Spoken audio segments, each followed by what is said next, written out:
in the NFL where we never know from week to week where people are going. And it's really a fun time to start talking about it. There are plenty of things going on around the league, and we're going to try and hit as much as we can in as little time as we can to get you on your way. This is the Snap Count Show.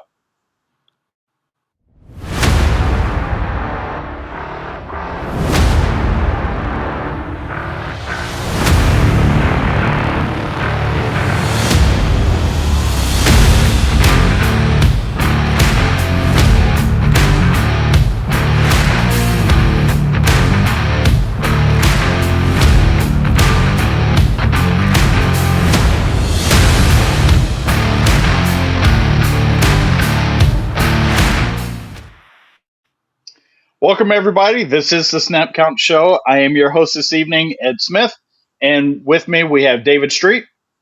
What's up, guys? And Thaddeus Lloyd. Heyo.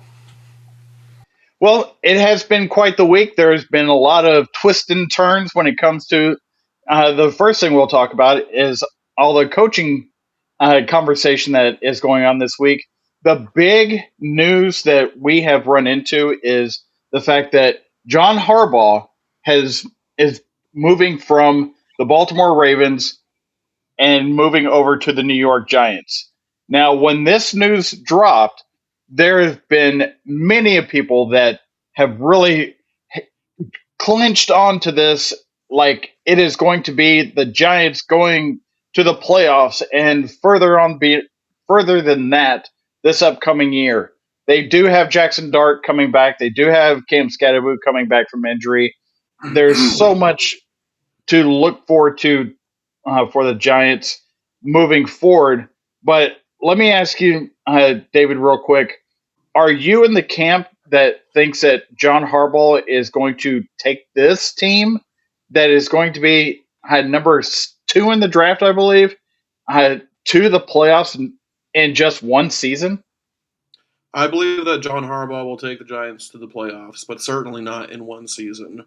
Because, the thing that makes the Ravens so good is that everything about that organization is top-notch, from the owner to the general manager to, well, I know John Harbaugh wasn't there anymore, but when John Harbaugh, was there, he certainly did a excellent job of fulfilling his role as the head coach. The ownership of the Giants is not even in the same universe as the ownership of the Ravens. So do I think Harbaugh can potentially turn that franchise around within a few years? Yeah, maybe. But also, Ed, at the same time, too, I would not be surprised if he was out the door within a few years as well. Because at the end of the day, winning comes from the top all the way down to the bottom. And as I said, the Giants ownership group is not in the same universe as the Ravens ownership group. It's not even close. I would tend to agree with that. Thaddeus, how long of a leash do you think John Harbaugh gets in New York? Well, the initial reports have come out that he'll get a 5-year, $100 million contract. Now, he hasn't signed it yet, but I assume that's what he's going to take as a contract. So obviously, I believe in John Harbaugh. He's Jim's brother, after all, and he's been a head coach in the NFL longer than Jim has. So that's got to speak for something, at least. A lot of people said, he's been carried by talent. Maybe, but at least he's been very consistent in the really long time that he's been there. So I believe that he can build a better culture for the Giants, which have, not been great ever since Eli Manning retired. They just haven't been a great team overall. So I believe in John Harbaugh. He's going to have a 3-year leash. 3-year leash minimum, I believe, to build back up the culture, basically.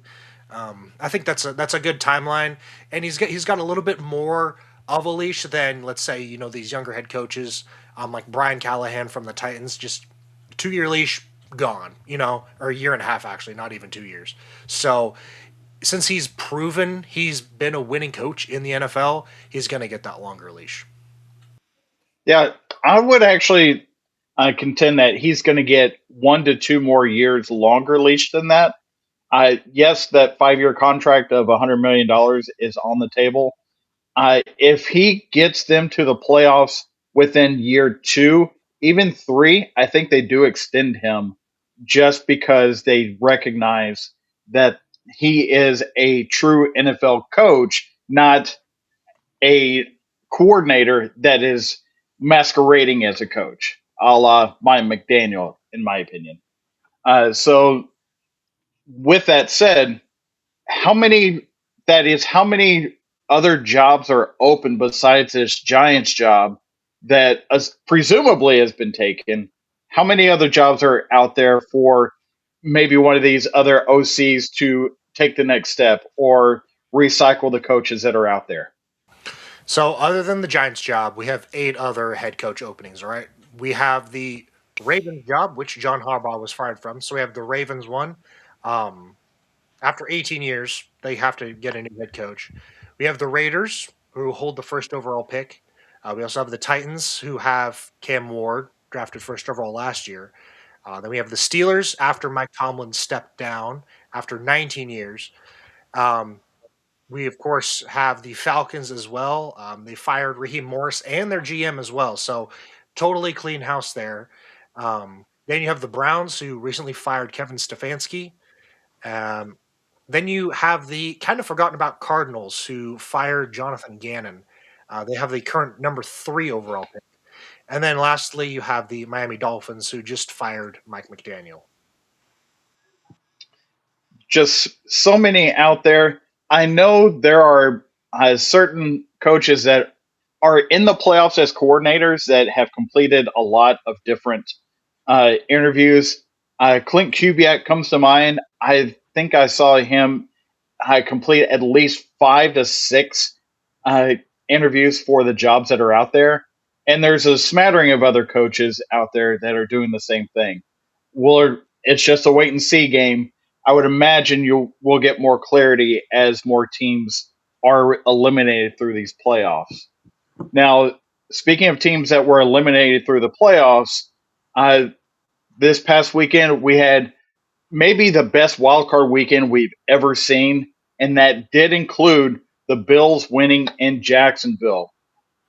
Now, typically, when a team loses at home in the playoffs, the media in that town is out for blood.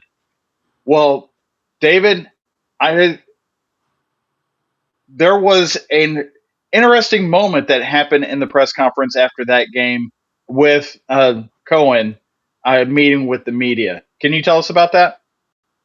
Yeah, certainly. So everybody has pretty much seen it at this point. There was a local reporter, I think Lynn Jones is her name. Forgive me if I got that name wrong. But she took 15 seconds of her time to offer words of encouragement to first year head coach Liam Cohen, and it was a very wholesome, sweet moment. And I don't even really like Liam Cohen, and even I was like, oh, that's very sweet. And so most people had absolutely no problem with it whatsoever. A little kindness goes a long ways, right? Most people had no problem with it, except for a small but very loud, holier than thou group of so-called sports journalists. They all decided that this woman uh, um, was unethical by violating journalistic standards. And what might those journalistic standards be? Just regurgitating the same talking points, the same programmed questions over and over again, like, hey, coach, what did you see out there? Or coach, what do you guys need to do? Or my personal favorite, after the head coach loses the championship, the biggest game of his life, the biggest game of the year.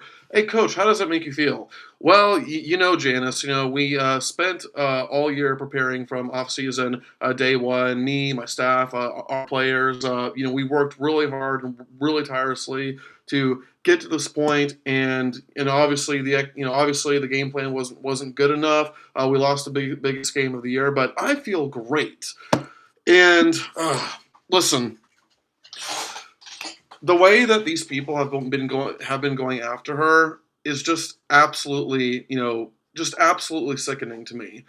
Because first of all, they complain that, oh well, she we're on a tight deadline here, and she wasted people's times. How did she waste people's times? She had a press pass last time I checked, right? And she was only there for 15 seconds. So tell me exactly whose time did she waste? And what exactly is the problem here? It's like we're mad at this woman because she dared to be kind, right? Like there was one. Reporter who put her 2 cents on X where she talked about like oh, we need to be professional and whatnot. Well, this is the same reporter who, by the way, it turns out Ed actually asked Aaron Rodgers about his personal life about a year ago or so, right? But I thought journalists were supposed to be professional, right? They got to ask the hard hitting questions. Like, yeah, hard hitting question like that one reporter who asked Aaron Rodgers, different reporter, by the way, I think, when Aaron Rodgers took himself out of the game when they were getting shellacked by the Texans. Hey, Aaron, why'd you take yourself out? Maybe because we were losing 30-6. There was no way that we were, going to make a comeback. And listen, it's not every single sports journalist. Okay, I just want to make that clear. Okay, but to those journalists who are making a big deal, okay, you want to know why nobody respects you, why absolutely nobody respects you?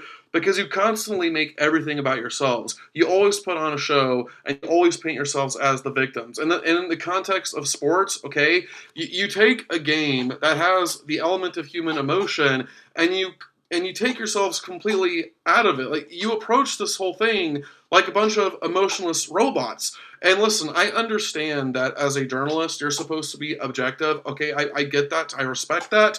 Okay, but that doesn't mean you have to be just a complete stick in the mud about it, right? Like, that doesn't mean you have to just blow a gasket just because someone is offering a little bit of kindness. Okay, and you need to get it through your thick skulls that these coaches, they absolutely hate answering your questions. Okay, that is probably the one part of their job that they absolutely despise, and the only reason why they're there is because if they're not, they're going to get sued. Okay, they hate it. You're not that special. Okay, so instead of just getting on this reporter's case for doing something that, by the way, we the people love, instead of acting holier than thou, instead of sitting on your high throne, how about you just shut the hell up? Okay, just shut the hell up.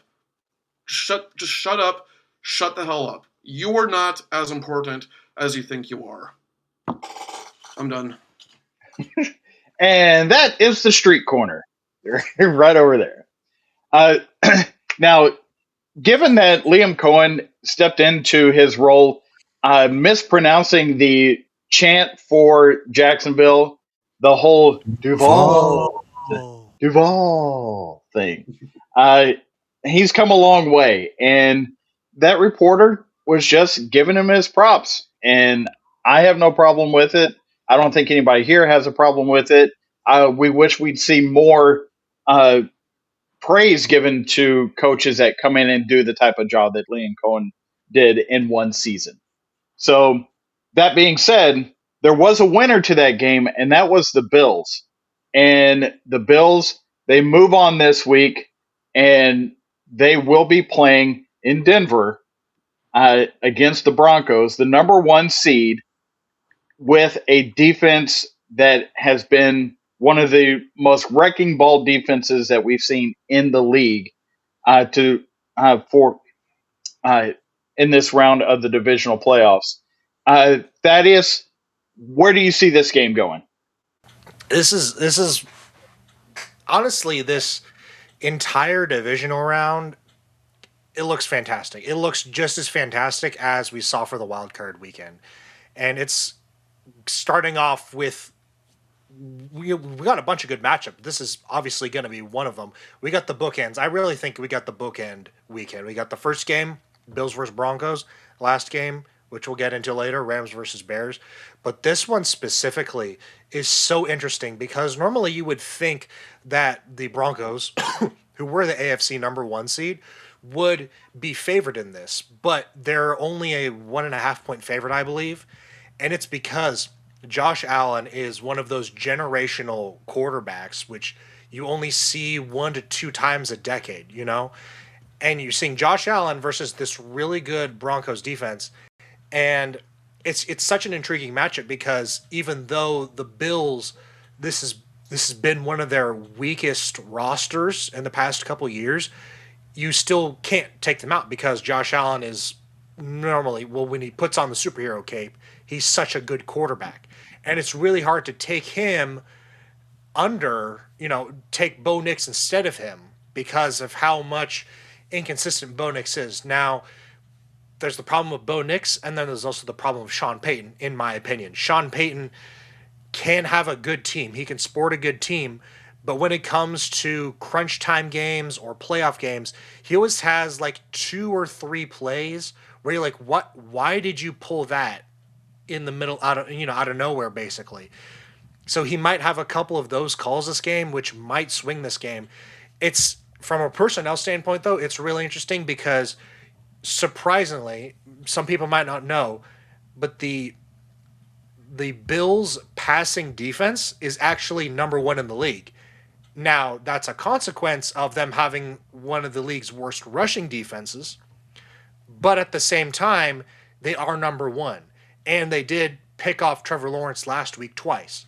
So if they could just get some turnovers from Bo Nix, this game could be really tight. Because the Broncos defense, I think, can stop Josh Allen. The only way to really stop Josh Allen is by sacking him. And the Broncos came really close to, I believe, having the most sacks in a season by a team this year. So you have to get Josh Allen on the ground in order to stop him. But I really don't know how to gauge this Broncos offense because either they play great or they play terribly. And I don't know how they're going to match up against the Bills defense because you would think they would run the ball, but the Broncos don't have J.K. Dobbins. They have Harvey instead, who's been, like Bo Nix, been really inconsistent all year. So I really don't know what to expect from this Broncos offense, while I do know what I'm getting from the Bills. They might be limited. They played a really good Jags defense. They played the number one rush defense in the Jags last week. They're playing the number two rush defense in the Broncos this week. So they're probably going to stymie James Cook. It's going to be another Josh Allen show. I'm going to take Josh Allen over Bo Nix for now. I don't know what I'm going to expect out of the Broncos. So give me the Bills. Give me the Bills 19-16 in a bit of a weird score. Okay, David. Yeah. So, with Patrick Mahomes finally not being in the playoffs, this really does feel like Josh Allen's time, right? You know, we got no Patrick Mahomes, we got no Lamar Jackson. Josh Allen is out of excuses at this point. Now with Trevor Lawrence out of the way, okay, he's got no Trevor Lawrence, right? Um, Thad obviously is right about the Bills defense, especially their rush defense. In the regular season was, if not the worst, it was certainly bottom three. It was among the worst rush defenses. But the postseason and the regular season are two completely different seasons, right? And what I find interesting is how the Broncos and the Bills are both kind of polar opposites of each other. Whereas with the Bills, it's pretty much all offense and very little to no defense. The Broncos are pretty much all defense, and not that their offense is terrible by any stretch. I mean, they did score 400 points in the regular season, so nothing to scoff at, but also nothing too special either, right? And I think at the end of the day, I think you have to go with the guy who's got more playoff experience. You have to go with the guy who has gone through heartbreak after heartbreak after heartbreak, which has certainly built him up to this point. Whereas Bo Nix, it almost, it's, maybe this is a weird way to put it, but in a way, you kind of argue that Bo Nix doesn't really have a right to make it this far because he hasn't gone through the grind the way that Josh Allen has. And so, yeah, I think you know where I'm going with this. I'm also going to take the Bills. Um, I just don't see Josh Allen allowing his team to lose to a second year guy. So Give me the Bills over the Broncos. That Broncos defense is nasty, so the Broncos defense will play a great game, but it won't be enough. I'm going to take the Bills 20-10. Okay. And we're going to make it a clean sweep here. I am going to take the Bills, but there's a couple of points I want to just sling in here. One of the things that makes the Broncos defense so good is their corners shut down the wide receivers of whoever they're playing. Well, the problem with that on their end is the fact that the Bills don't rely on their wide receivers because they don't have great ones. They rely mainly on Knox and Dawson and uh, wait, Dawson Knox and Kincaid uh, for their passing attack. Which I don't care what offense you're running, the tight end is always open. Mhm. So and that's what the Bills rely mostly on in their passing attack. So that's a big point there. The other point I'm going to throw out there is the fact that Ed Oliver is expected to be back on the Bills line this week, which he wasn't there last week.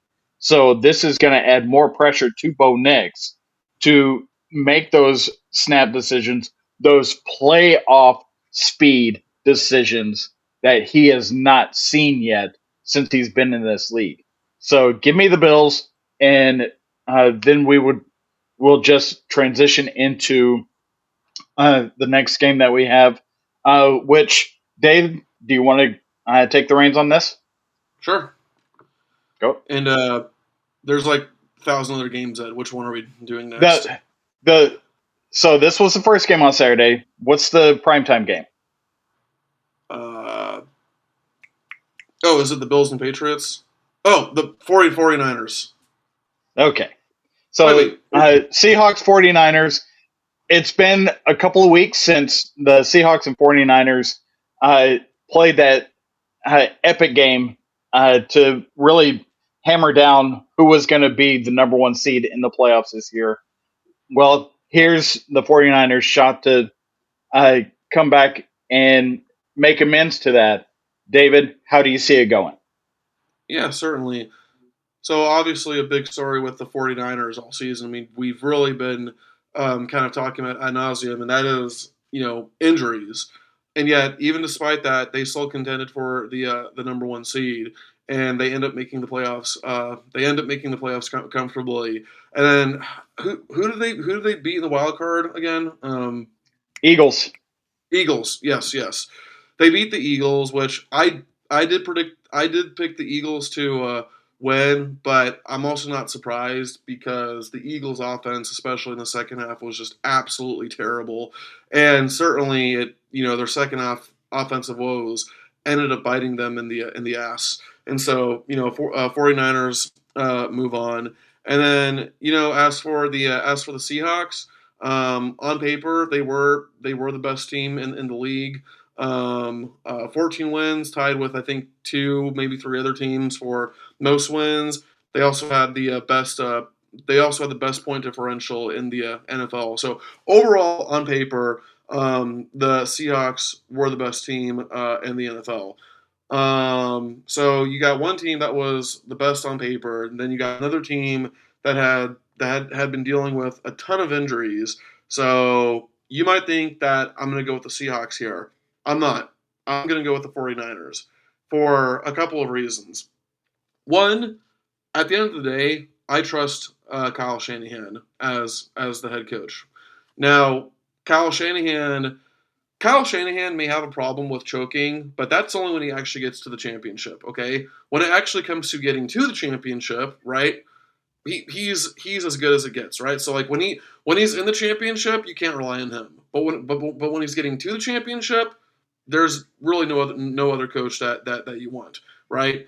And I think certainly Kyle Shanahan has a pulse on this team that he will be able to get this done. And then as for the Seahawks, listen, man, I still don't trust Sam Darnold. I don't think anybody does. Now, listen, I think kudos to Sam Darnold. I think he did prove that his 1 year stint with the Vikings last year wasn't a fluke because he did lead the Seahawks to the number one seed in the NFC. So I give him props there.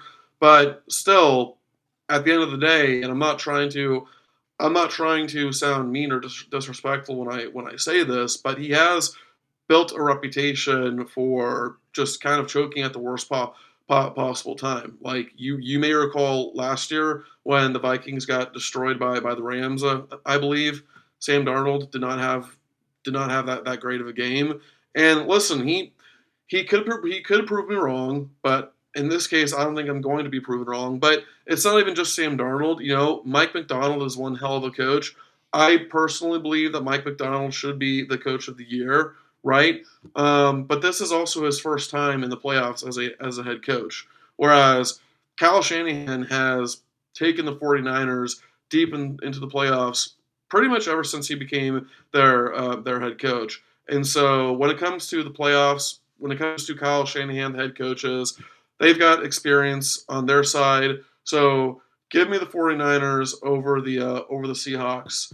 And I'm going to take it in a high scoring game, which sounds weird because the Seahawks have the best scoring defense in the league, but I think their defense is going to struggle. So give me the 49ers 37 to 35 over the Seahawks. Okay. And for me, I look at the one thing that playoff football has always come down to, and that's running the football and defense. And at this point of the year, the two-headed monster for the Seahawks, I would bet on more than just Christian McCaffrey uh, for the 49ers. So you've got Charbonnet and Walker for the Seahawks. They both went off a couple of weeks ago. I think they do it again. I think this game takes the ball out of Sam Darnold's hands as far as letting the entire game plan rest on Sam Darnold's shoulders and puts it in the hands of the running backs. And I think they carry them to victory. This is going to be the Seahawks winning this game, and they are going to win this game by draining the clock, getting it out of Brock Purdy's hands, and getting it out of Christian McCaffrey's hands, making them watch on the making the 49ers offense sit on the sideline and watch how an efficient offense is supposed to run. And that is going to lead to the Seahawks winning this game. I'm going to put it at 23-13. Thaddeus, you are the resident 49er fan. Are you repping for your boys? Yeah, I am. I doubted him last week because I mean, I knew I was like, there's a small chance, but I was like, no, I can't doubt him again. Kyle Shanahan 7-0 before reaching the championship in the playoffs. I David took a lot of my points. Just like a veteran team, Kyle Shanahan in the divisional round.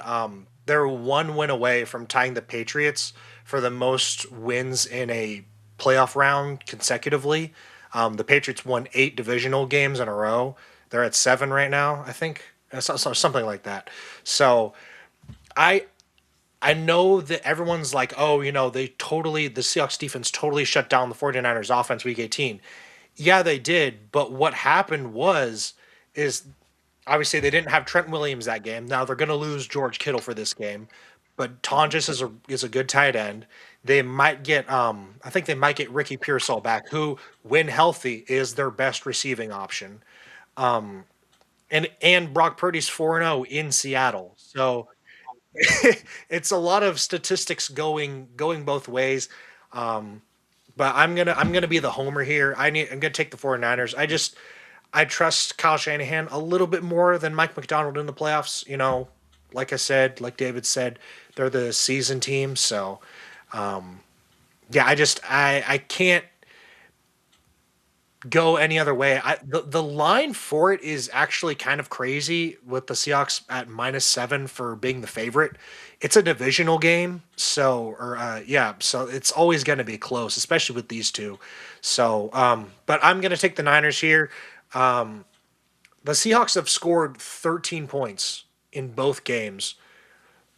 They split the series in the regular season, obviously. Seahawks will score more points, but it's going to be in a loss. So give me the 49ers 21-17. Hmm. Way to rep for your boys there. Woo! All right, so moving on, we're going to have the other AFC divisional round. That is going to be the Houston Texans taking uh, taking a defense that Drake May has never seen before up to New England to play the Patriots. And I saw this question the other day, and I thought it was hilarious that I would love to see Mike Vrabel and D'Amico Ryans doing an old school Oklahoma drill. Just let them get after it one time. Um, so in this game, I am uh, interested to see how well Drake may adjust to the speed of the game because I feel like the Patriots' season this year has been like when you first get a brand new Madden game and you're trying to figure it out and you have it on rookie mode and everything's going great. You're winning every game. There's no issues whatsoever. And then you get kind of full of yourself and you're like, you know what? I don't need to play all pro level. I'll just go straight to Madden level. And you just get destroyed. I feel like that is what this defense is going to do to Drake May. And Drake May's had a great season. He has learned how to process the information and processes it quickly. He does a great job with that. But this defense on every level is very smush, uh, very smush like when it comes to uh, taking away everything that you're trying to do. This does remind me, and I'm not saying that this is a direct correlation, but it reminds me of 2001 with the Baltimore Ravens defense when they had Ed Reed. They had uh, Tony Saragusa. Uh, they had Ray Lewis, of course. They had Terrell Suggs. They had everybody all over the field just shutting everything down from one level of the defense to the next. You couldn't do much of anything with this group. And Will Anderson Jr. is doing his best impersonation of Ray Lewis without the dancing out of the tunnel. And Ed, may I add that 2000 Ravens defense in the Super Bowl didn't even give up any points. The only touchdown that the Ravens gave up was a special teams Was touchdown. was a kickoff return, which then Yep. they turned around and had the kickoff return themselves. So that was a fun one. Which at the end of that game was the first episode of Survivor, just of the second season. So just a little trivia there. Uh, with all that being said, I think that this defense is going to do to Drake May more of what they did to Aaron Rodgers. And remember, Aaron Rodgers has seen every defense possible in his 19 years in the league. And they had Aaron Rodgers flustered and unable to do what he knows he can do. So I'm going to take the Texans with this vaunted defense, just taking away everything that the Patriots are trying to do and just getting just enough on offense from CJ Stroud and company to move on to the next round. I'm going to take the Texans in the upset on this one, and I'm going to take them in a very ugly game, probably 16-12. And that is I'm gonna take the Pats here. And I it's gonna be funny because this divisional round is actually, now that I think about it, except for the last game we're gonna talk about, we're talking about all these defenses, right? These are defensive, hardcore January playoff football, and it's exciting to watch. This game will be no different.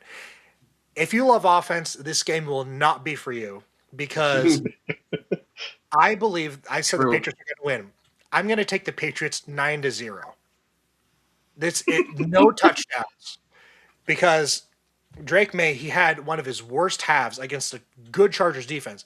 People just thought, Drake May had an off game. No, the Chargers defense is actually really good. Jesse Minter is a phenomenal DC, and he's probably going to get a head coaching gig this year. However, what concerns me, which is why who did the wait who the oh yeah, which is why the just like the Chargers troubles, it's gonna be it's not the Texans defense that concerns me, it's the offense. And now CJ Stroud has been struggling the past couple of years, even though their offensive line has been technically graded high, he's still not been doing well. And they just lost Nico Collins. Nico Collins is out with a concussion for this game, their number one target.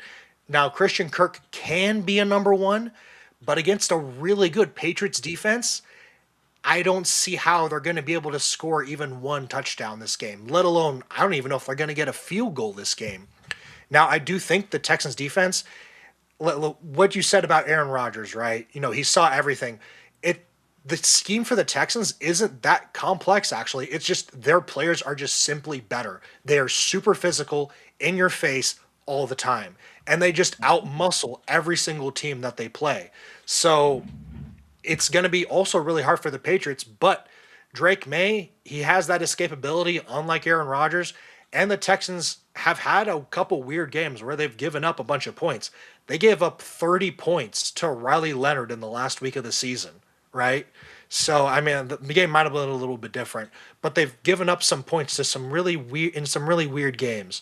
So, I actually think the Texans have a better chance with Davis Mills as the quarterback, honestly, in this game. Obviously, they're going to play Stroud, but I don't see how the Texans score any points. And I see if the Patriots can get even 2 field goals, I think they can win this game. It's going to be that much of a defensive struggle. So give me the Pats. All right, David. Yeah, I think I can translate everything Thad said to I put a lot of money on the Patriots, and so that's why I'm picking them to win.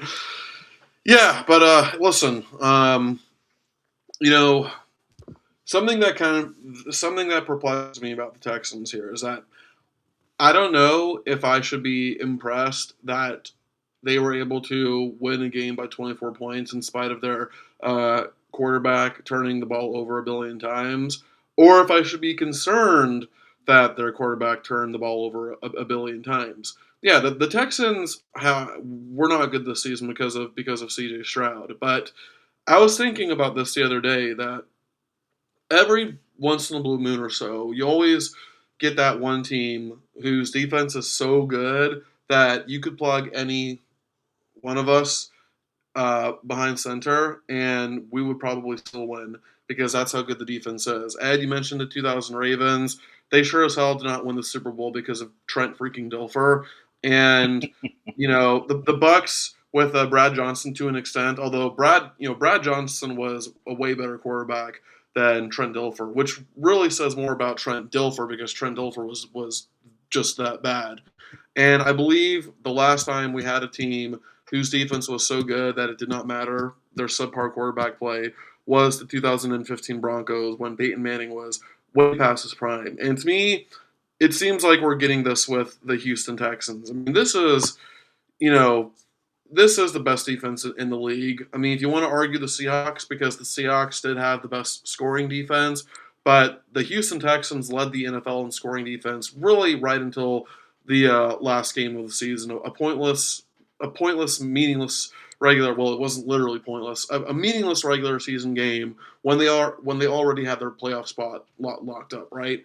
Um, and you know, I'm not sure, Thad. I agree with your assessment about. I mean, obviously yes, the Texans defense is very physical. They are that much better. But I think in order for a defense to be that good, there does have to be some schematics involved, right? And D'Amico Ryans, when he took over that franchise, he turned the Texans defense from a laughing stock into borderline top 10 within 1 year. Now they're the best defense in the league. And listen, the Patriots had a good season. Drake May will probably. I don't think he's going to win MVP, but he'll probably. I think he'll be. Well, I think he'll be runner up to a Matthew Stafford. But listen, I don't think anybody expected the Patriots to turn it around already in 1 year under Mike Vrabel, and they did. Kudos to them. And I'm going to sound like a total hypocrite here because I literally said 2 seconds ago that the regular season and the postseason are different seasons. So here's me being a hypocrite. I still can't shake the fact that the Patriots played an absolute joke of a schedule, and I'm not sure them beating the Chargers really moves the needle there because it's not like the Chargers are exactly known for their deep playoff runs. So I'm not really sure that Justin Herbert is sort of a good indicator of just how good the Patriots defense is. Um, and so listen, I'm going to take the Texans here. Okay. That defense is just downright nasty. I don't care how bad CJ Stroud is. Like I said, I think that defense is so good that you could plug any one of us in behind center and it wouldn't really matter at all. So I'm going to take the Texans in a blowout, but it's going to be an ugly blowout. And so I'm going to take them 19-0 over New England. Yeah, and the Texans are going into this game on a 10-game win streak. So that's easy to get overlooked when it's a defensive led team. And the last game that we're going to talk about this evening is going to be it is the Rams going to the Bears. And I'm surprised I you said that with, yeah. I, I threw up in my mouth a little bit.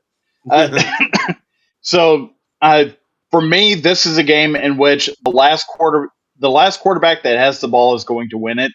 And with the way that the Rams have uh, been playing uh, over this past 6 weeks or so, and with the fact that uh, Sean McVay is getting game plan hints from Matt LaFleur. I'm gonna take Matt Stafford. I think Matt Stafford has been in this situation so many more times than Caleb Williams. Caleb Williams will have his time, but this time it is Matt Stafford's game to win, and uh, that is why I'm going to go ahead and take the Rams just as a quick pick, and probably in the 33 to 28 realm for this game. Uh, that is, Yeah, this is going to be played in sub-freezing temperatures. I think the forecast is like 1 degree, and I was like, okay, I get the feeling, a lot of other people have said this, but Matthew Stafford has not had a good record in colder weathers. Under 40 degrees. Now, this is almost 40 degrees entirely under 40 degrees. So I think people have said it's going to be one of the coldest playoff games ever played in Chicago.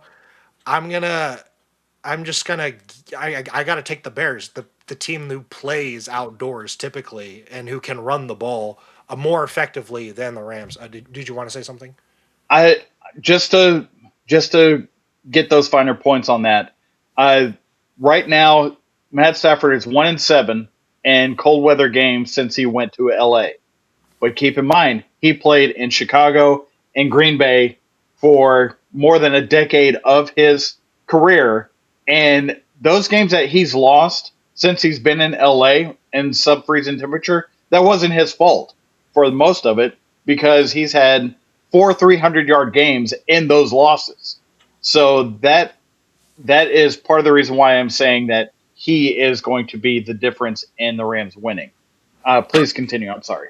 Okay. Yeah, no, that's fine. And that could be made a fair point. Like I did think about that. Like he did play those NFC North teams. However, he played for the Lions and they were majority a dome team. He's always played in domes, Right. and throughout his career. So, I mean, the record might not indicate how well he plays. I mean, last year they played they were the team to play the Eagles the closest in that snowy game in Philly last year.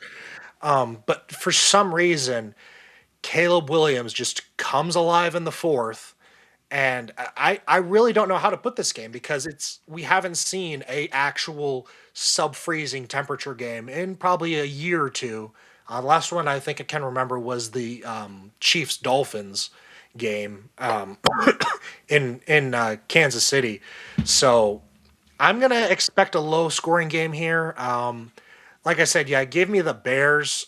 Even though their defense is weaker than the Rams' defense, technically, it's just going to be wacky with how freezing this game is going to be. Just weather indicates everything, and I don't like the push that a lot of owners are making a lot of dome stadiums now. Like they're taking weather out of the equation, which is kind of unfortunate, honestly. But um, so yeah, just give me the Bears in this one in a lower scoring game than people think. But give me the Bears 25-20. Yeah, 25-20.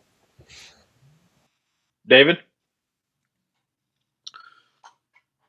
The Rams played a close game against, bar none, the worst team in the playoffs. Um, the Chicago Bears made an epic comeback against their arch rival. My heart really wants to pick the Bears to win this game. Sorry, Ed. I really want to pick the Bears to win this game because at this point they have all the momentum on their side. I mean, you score 25 points in the fourth quarter to beat your most historic rival, and I promise I'm not trying to. I promise I'm not trying to drive the nail in. I'm just Just get on being. with it. Oh, okay. Oh, you want me to keep going? Yeah, sure. Yeah. So how about that? How about that comeback? Listen, I really want to pick the Bears to win this, but I did pick the Rams to rep the NFC, and I'm still gonna stick with that. I think at this point, I mean, like I said, picking the Bears seems to make more sense, but I have to go with my original pick here in the Rams, and because listen, I've stated this in a previous episode. Even though the Rams did not have the best record in the NFL, I believe on paper they are the best team in the NFL. And I think for 90% of the season, they showed that they were the best team in the NFL. They kind of stumbled their way in the end into the playoffs when they went from leading the division, leading the conference, to ending up with the wild card. So they kind of tripped their way up into the end. But make no mistake, when this team clicks, I don't think any team is better than them. And I understand the point about Matthew Stafford not having the best record in cold weather, and obviously the weather in Chicago is going to be absolutely brutal. But these are professional athletes at the end of the day. They are trained to withstand any kind of brutal weather condition, whether it's in scorching hot weather or in freezing cold weather. And listen, I think I think the Bears are. I don't think they're ready yet at this point because much like what I said before about the um, who who was the first who was the first who who do we The preview first? Broncos. Thank you. Much like how I think the Broncos are kind of too young and too inexperienced and too immature to move on against a seasoned team, like the Bills, right? I see the same thing here with the Bears against the Rams. I think the Bears are that young upstart, like, oh, look at us, nobody can stop us kind of team. And then meanwhile, the Rams are the, yeah, been there, done that. Sean McVay is obviously an excellent head coach. We know that. And so, much like how I'm going to take the experience of the Bills over the Broncos, I'm going to take the experience of the Rams over the Bears here. And listen, if this game was being played in Inglewood, I would take the Rams in a blowout. But because it's being played in cold weather, I think that will be at a bit of an advantage for Chicago. But as I said, I do believe the Rams are the best team on paper. They got the experience. I think that will win out. So give me the Rams 16-14 over the Bears. Alrighty. Well, that concludes taking a look at these divisional rounds. Thaddeus, what were we looking like after the wild card round? Yeah, well, it was very interesting because If we include the regular season prediction records, it's going to be very interesting because Ed, you went 5-1 last week. I forgot what your one wrong pick was.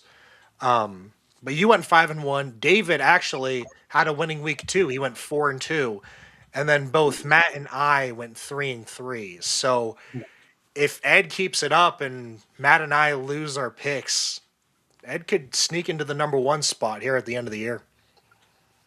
And I picked against the grain on half these games, so we'll see. I think my pick last week was the Eagles. That's right. Yeah, we all picked the Eagles last week. Yeah. Yeah. So that was a clean sweep one that got us all. So that's as we look forward into next week, we'll see where these playoff teams go. We'll see where some of these coaches wind up, where these organizations start looking forward into next season, and we'll be here to talk about it next week just as well as we start to preview the championship games and the rest of the NFL. Until then, on behalf of David Street, Thaddeus Lloyd, I'm Ed Smith. That is the final whistle. We'll see you next time.